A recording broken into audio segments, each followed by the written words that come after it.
गुज़िश्ता साल 7 सितंबर को राहुल गांधी जी ने भारत जोड़ो यात्रा शुरू की थी और 5 सितंबर को मैं श्रीनगर में आया था। और जिस तरह आज पूरे मुल्क के अंदर इस दूसरी यात्रा को लेकर के हर स्टेट के कैपिटल में हमारी तरफ से मीटिंगें, प्रेस कॉन्फ्रेंसेस हो रही हैं, उसी तरह से पहले भी हुई थी।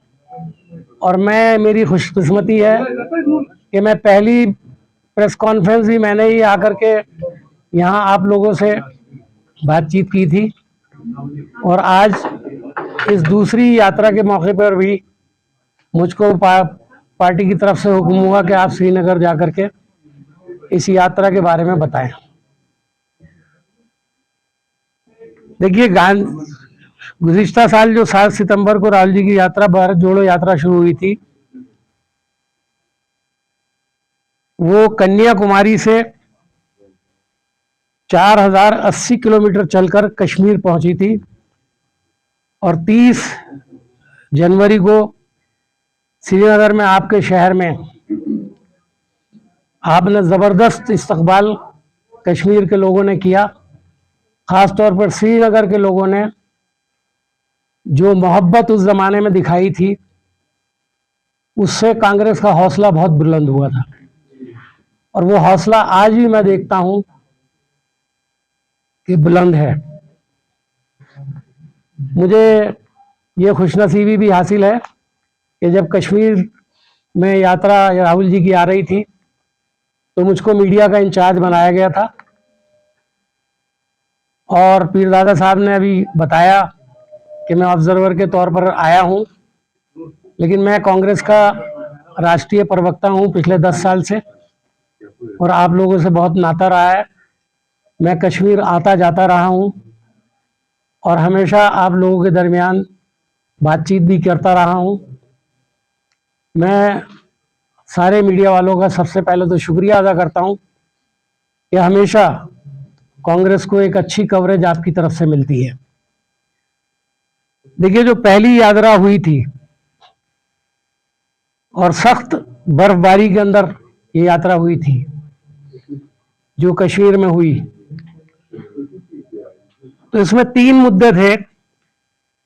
एक अदम मसावत यानी गैर बराबरी, दूसरा मुद्दा था समाजी पोलराइजेशन, जो सरकार की तरफ से, आरएसएस की तरफ से, भारतीय जनता पार्टी की तरफ से मुल्क के अंदर नफरत का माहौल पैदा किया गया, उसके खिलाफ राहुल जी ने जिस तरह से आवाज उठाई। और तीसरा, जो एक सियासी डिक्टेटरशिप आहिस्ता आहिस्ता मुल्क के अंदर डेवलप हो रही है, उसको राहुल जी ने इस यात्रा के दौरान उठाया।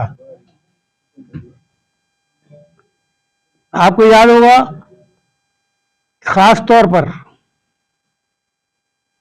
जो नारा राहुल जी ने लगाया, नफरत के बाजार में मोहब्बत की दुकान खोलने के लिए,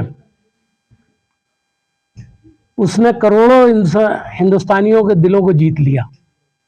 और मैं समझता हूं कि पिछली यात्रा का सबसे बड़ा असर यह हुआ था कि एक आम चर्चा इस बात की होने लगी थी कि मुल्क के अंदर जो नफरत फैल रही है, मुल्क के अंदर जो बेरोजगारी फैल रही है, मुल्क के अंदर जो इकोनॉमिक माशी बर्बादी फैली हुई है, उस पर आवाम ने अपना पूरा रिएक्शन दिखाया।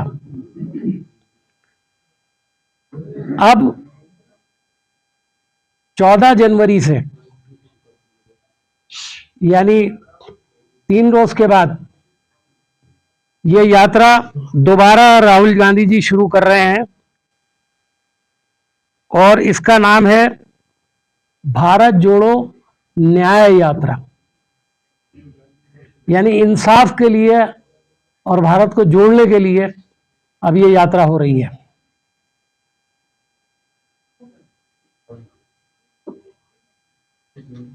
इस यात्रा में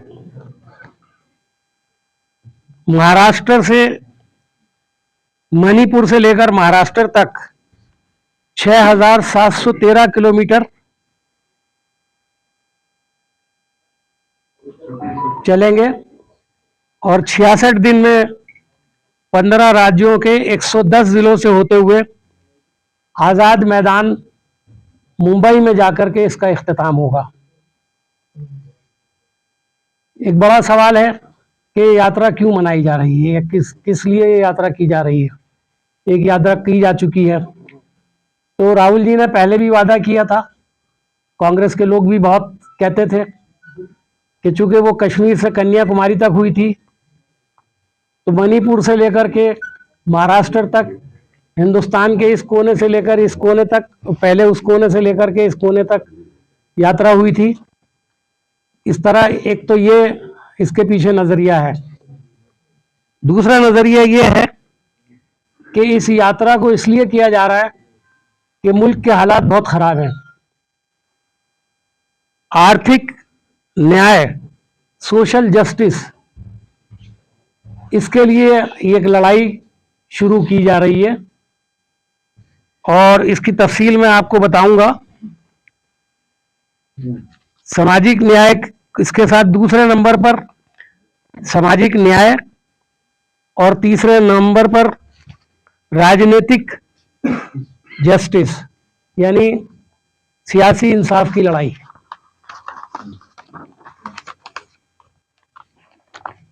हमारे सलीम साहब आपको एक तफसीली ईमेल आपको फौरन भेज देंगे, उसके अंदर सब तफसील आपको मिल जाएगी जो प्रेस कॉन्फ्रेंस में हम कह रहे हैं। मैं तो मुख्तसर तरीके पर आपसे कुछ बातें शेयर कर रहा हूं।